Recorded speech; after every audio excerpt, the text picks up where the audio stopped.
Good afternoon, everybody. Good to see all of you. Happy Friday. The President looks forward to embarking on his historic return to the Middle East, visiting Saudi Arabia, Qatar, and the United Arab Emirates next week, where he will focus on strengthening ties between our nations.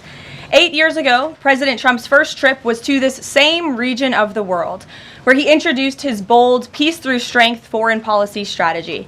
On that trip, the president laid out his goal of eradicating terrorism and extremism in the region, which he successfully accomplished over the course of his administration with the total defeat of ISIS and the historic signing of the Abraham Accords. Now, 8 years later, President Trump will return to re-emphasize his continued vision for a proud, prosperous, and successful Middle East, where the United States and Middle Eastern nations are in cooperative relationships, and where extremism is defeated in place of commerce and cultural exchanges. This trip ultimately highlights how we stand on the brink of the golden age for both America and the Middle East, united by a shared vision of stability, opportunity, and mutual respect. The President greatly looks forward to visiting with our brave men and women in uniform at our U.S. Air Base in Qatar throughout this trip. Yesterday, President Trump demonstrated the art of the deal and secured a historic trade agreement, despite all of the naysayers who said no deals were coming. That, of course, turned out to be untrue. On the 80th anniversary of Victory Day for World War II, President Trump announced a great deal that provides American companies unprecedented access to the UK markets while bolstering U.S. national security. This trade deal will massively expand U.S. market access in the United Kingdom, creating a $5 billion opportunity for new exports for U.S. farmers, ranchers, and producers. This includes more than $700 billion in ethanol exports and $250 million in other agricultural products like good old American beef. The deal commits the United States and United Kingdom to work together to enhance industrial and agricultural market access and strengthens American competitiveness. Importantly, the deal also ensures streamlined customs procedures for U.S. exports. The UK will also be purchasing $10 billion of American-made Boeing planes as part of the deal. A trade agreement like this between the United States and the United Kingdom was being worked on for many years but continued to prove elusive. But because of President Trump's bold negotiating approach, he got it done. All of this happened because of President Trump's implementation of powerful tariffs to end the era of economic surrender and rebalance America's trading agreements. American workers and companies are the best in the world, and they finally have a president who has their backs, fights for them, and delivers good deals that puts them first. This is just the first of many trade deals to come. Get ready for more historic deals and our country to boom like never before. On that note, Treasury Secretary Scott Bessent and Ambassador Jameson Greer will meet with the lead representatives on economic matters from the People's Republic of China over the weekend in Switzerland. As President Trump has said, the United States and China have been talking for some time over the course of the administration, and now teams from both countries will meet in person to continue discussions. You can be certain that President Trump and his trade team will ensure we work to achieve the best deal possible for America. In other news, the Trump administration just announced a new incentive for illegal aliens living in the United States to self-deport. Eligible illegal aliens who now use the CBP Home app to self-deport will receive a clear, safe way to leave the United States. Their plane tickets home may be paid for, and they will receive a $1,000 stipend once we have confirmation that they have left our country. This new feature will allow illegal aliens to have a planned departure out of the country and to leave as soon as possible in a dignified way. If illegal aliens make the right decision here and submit their intent to depart through the CBP Home app and pass extensive vetting, they will be temporarily deprioritized for ICE detention and enforcement action before their scheduled departure. And leaving voluntarily in this matter may improve their legal immigration options in the future. This initiative will also save massive amounts of money for American taxpayers. Voluntary departures are much more cost-effective than traditional removals. By deploying the CBP Home app in this new way, President Trump is aiming to reduce the need for costly arrests, detentions, and court proceedings. Currently, the average cost of traditional removal is more than $17,000 per illegal alien. Our projections estimate that the use of the CBP Home app will massively reduce that financial burden by approximately 70% so taxpayer dollars can be redirected and our brave immigration law enforcement officers can focus on removing the most violent illegal aliens hiding in our communities. Finally, it was announced this morning that First Lady Melania Trump secured a $25 million investment in President Trump's budget to provide housing and support for youth transitioning out of foster care. And in recognition of the 7th anniversary of Mrs. Trump's Be Best initiative, the U.S. Department of Housing and Urban Development allocated funds toward the agency Foster Youth to Independence program. Yesterday, Mrs. Trump hosted a special celebration of military mothers with the president, bringing together 150 military moms from around the country to recognize their service, not just in their home, but for our country. For those of you who were there at the events yesterday like I did, I have no doubt you will join me in recognizing how truly special those moments were. So let's get to questions. Here in our new media seat today is Andrew Egger, the White House correspondent for The Bulwark. The Bulwark is a new media company launched in 2019 with hundreds of thousands of readers on Substack and more than 1 million subscribers on YouTube. Andrew, please kick us off. And thanks for being here. Yeah, thank you for having me, Karoline. The president posted another ad this week for his Trump meme coin. The group that's running that coin is encouraging people to buy in order to win a dinner this month with the president.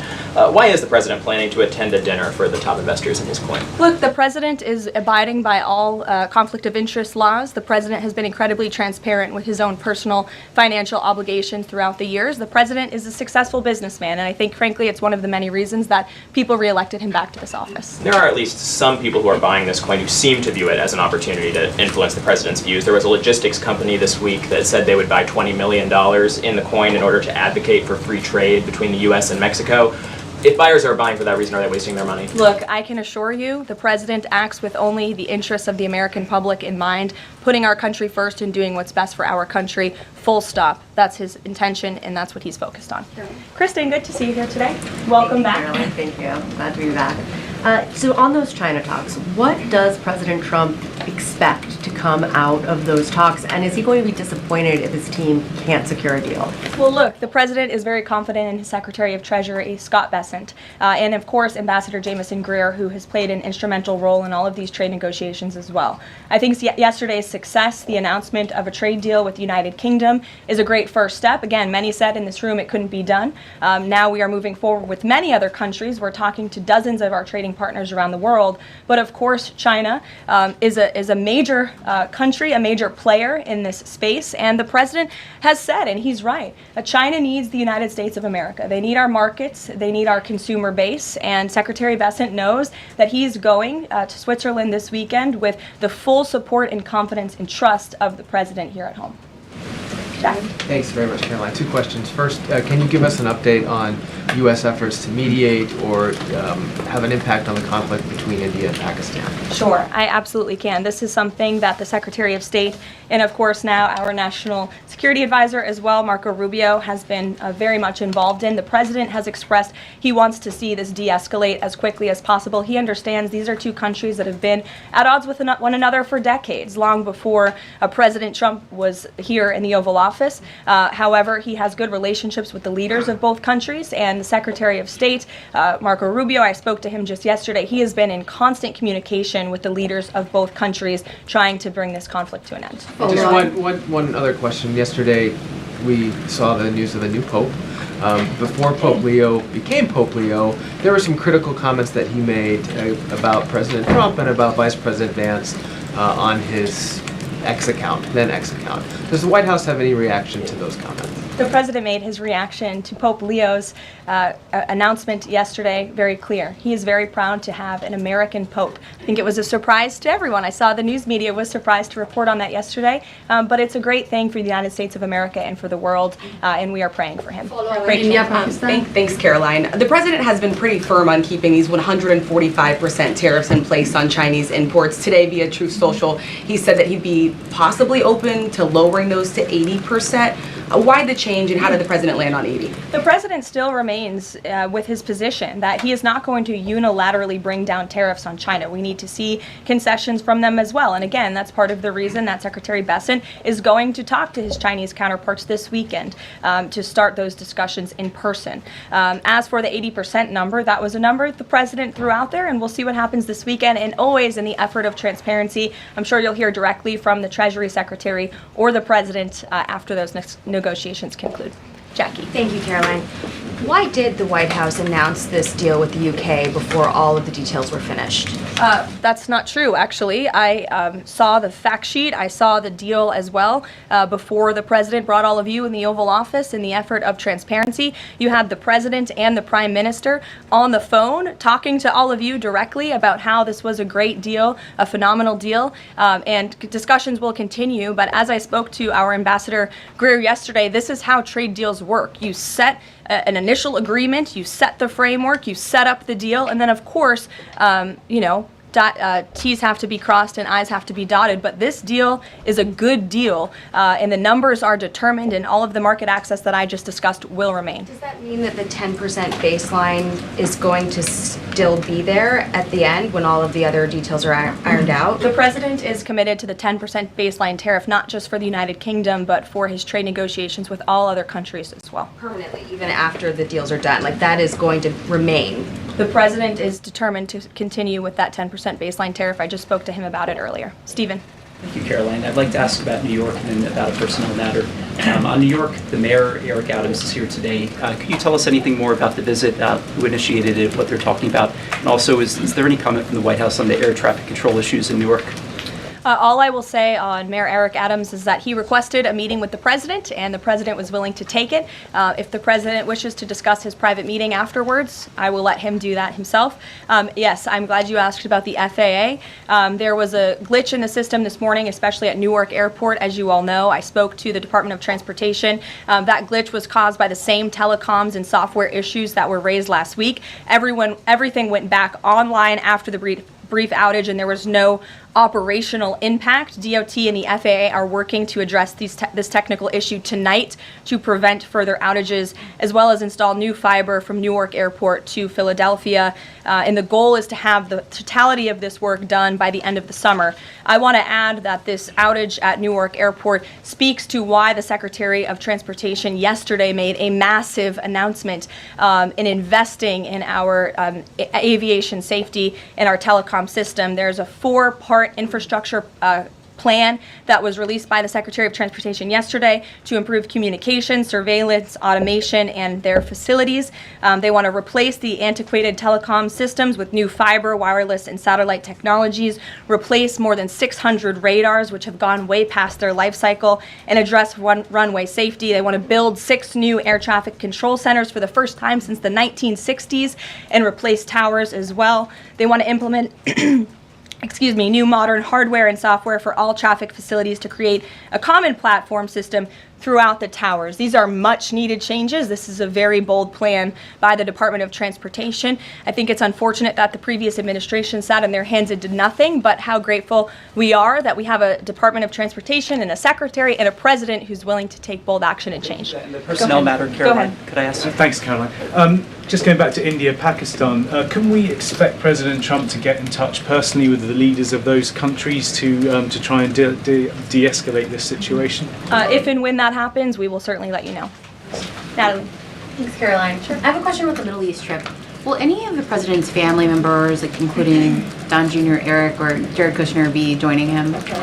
I am not tracking any of the president's family members joining us at this time, but of course, the first family is welcome to come. I hope they would. They're great people, great to be around, but I'm not tracking them on the manifesto. And given that you noted he is a successful businessman, do you know if the president has any plans to meet with any of the folks involved with any of the family businesses over there, or see any of the sites that are going to be new Trump? Not to my knowledge, and let me just get to the premise of your question that both of you have raised. I think it's frankly ridiculous that anyone in this room would even suggest that President Trump is doing anything for his own benefit. He left a life of luxury and a life of running a very successful real estate empire for public service, not just once, but twice. And again, the American public reelected him back to this White House because they trust he acts in the best interest of our country and putting the American public first. This is a president who has actually lost money for being president of the United States. I don't remember these same type of questions being asked of my predecessor about a career politician who was clearly profiting off of this office. That is not what President Trump does, and this White House holds ourselves to the highest of ethical standards. Phil. Thank you. There's this Reuters report that the U.S. is in talks with Israel about an American-led post-war administration in Gaza. Is that accurate? Are these talks ongoing?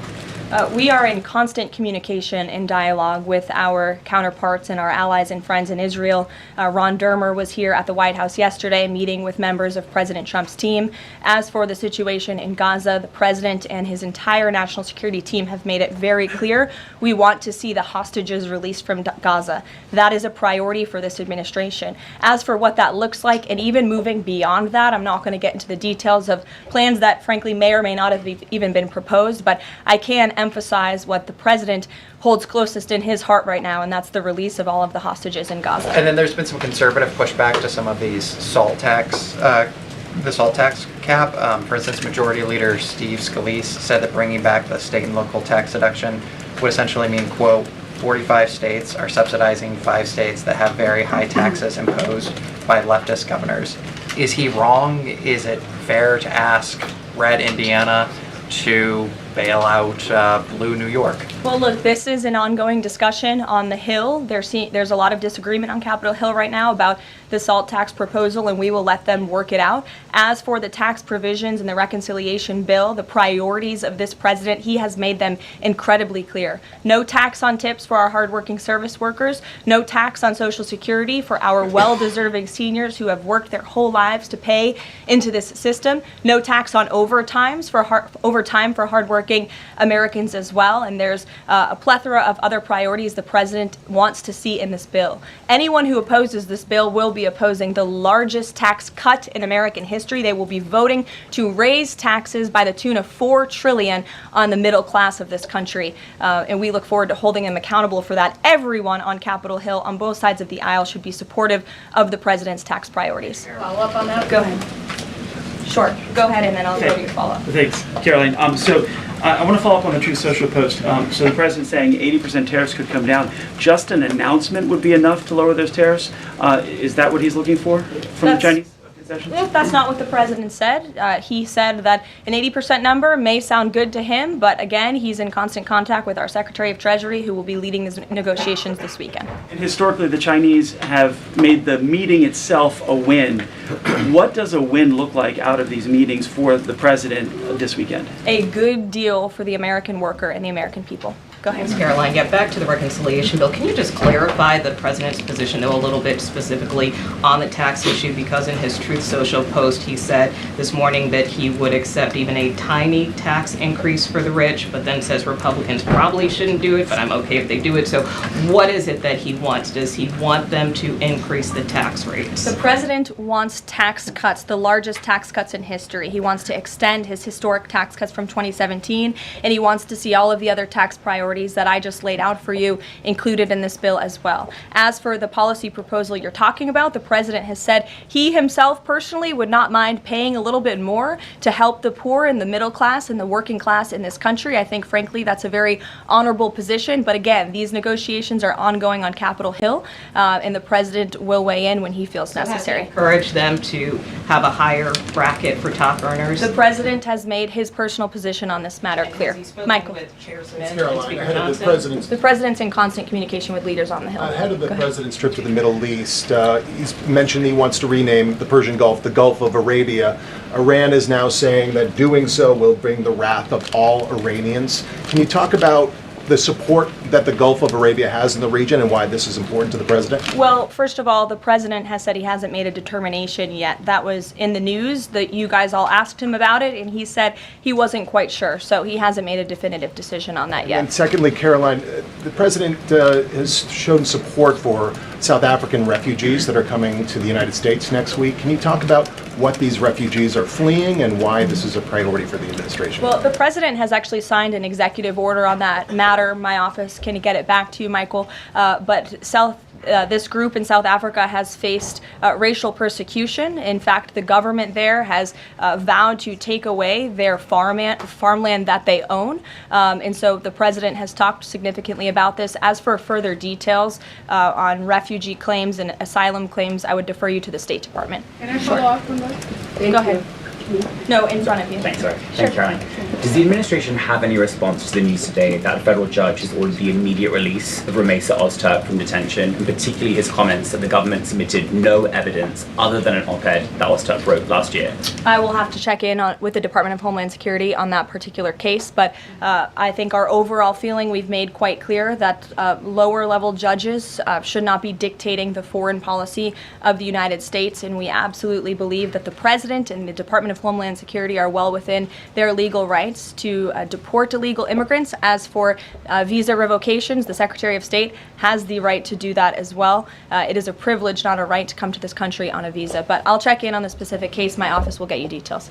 Sure. Caroline, yesterday the administration appears to have started dismantling the Consumer Product Safety Commission. This is the federal agency, an independent one that does recalls and is responsible for product safety. Does the administration not believe that it's important, to keep toys and cribs? I mean, you're a young mom, off of the product of the market.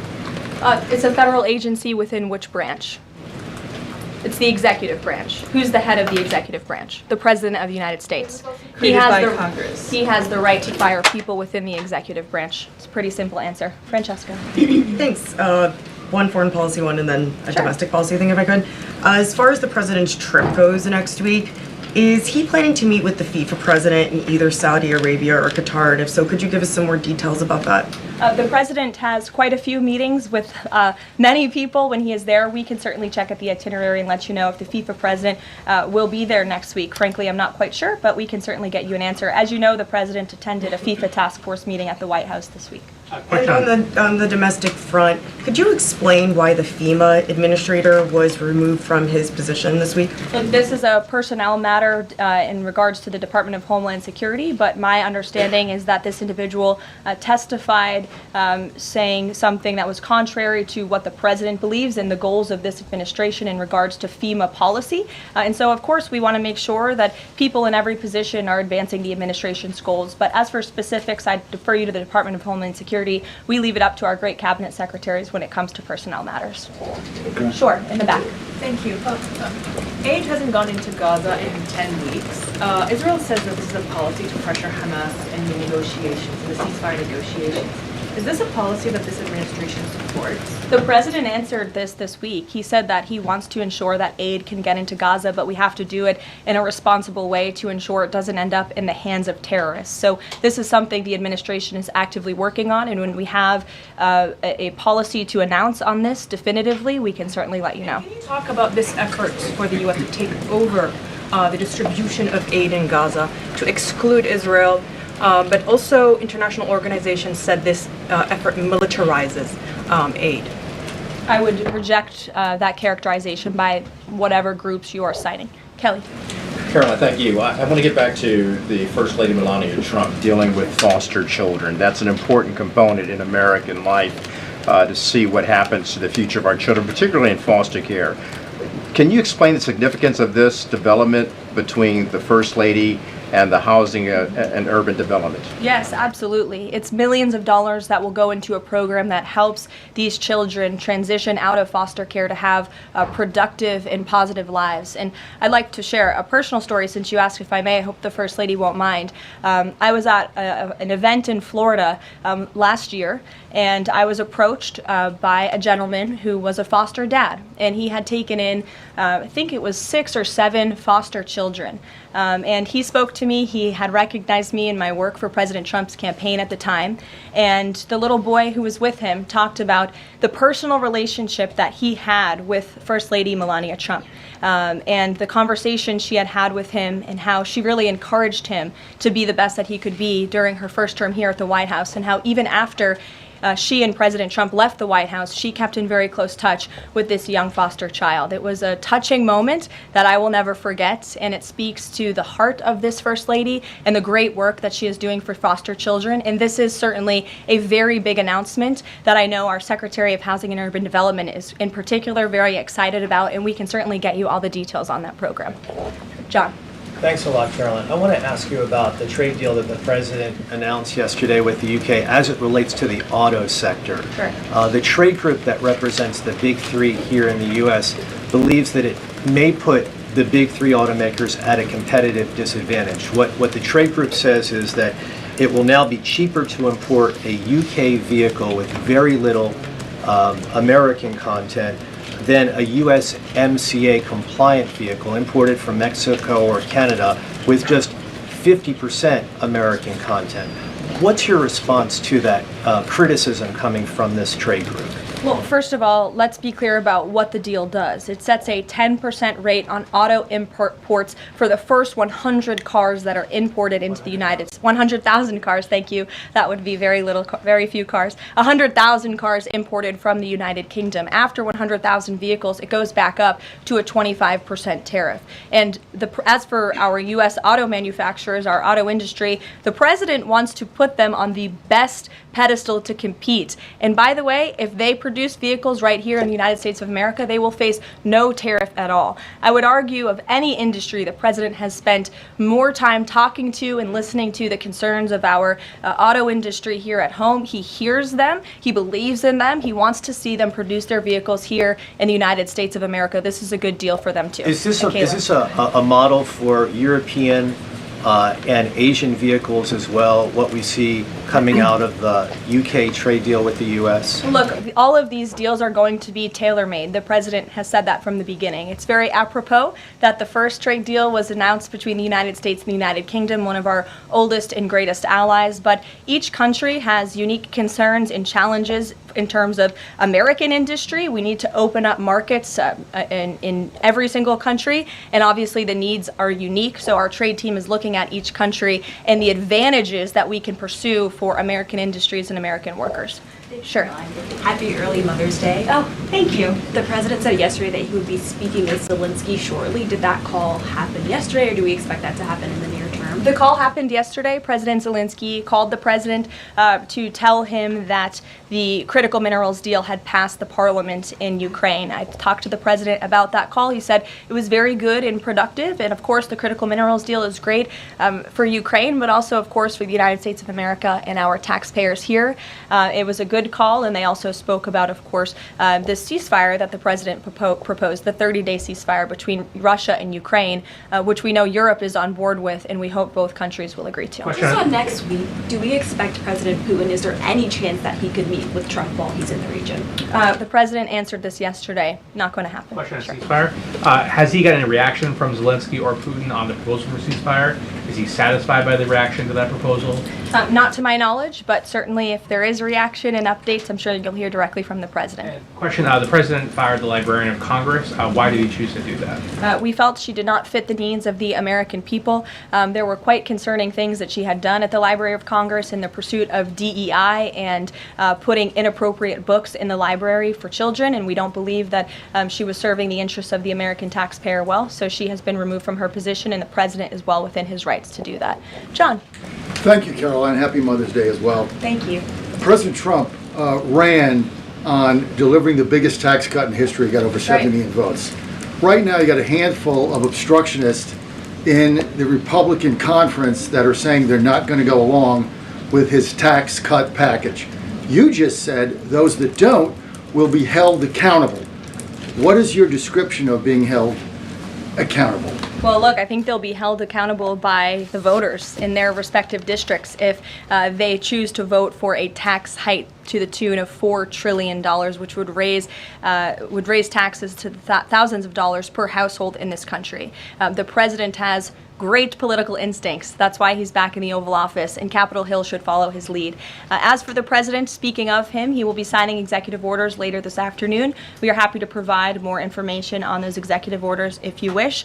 Thank you for the Mother's Day wishes, and happy Mother's Day to all of the moms in the room. And don't forget to call your mom this Sunday. We'll see you guys later. Have a good weekend.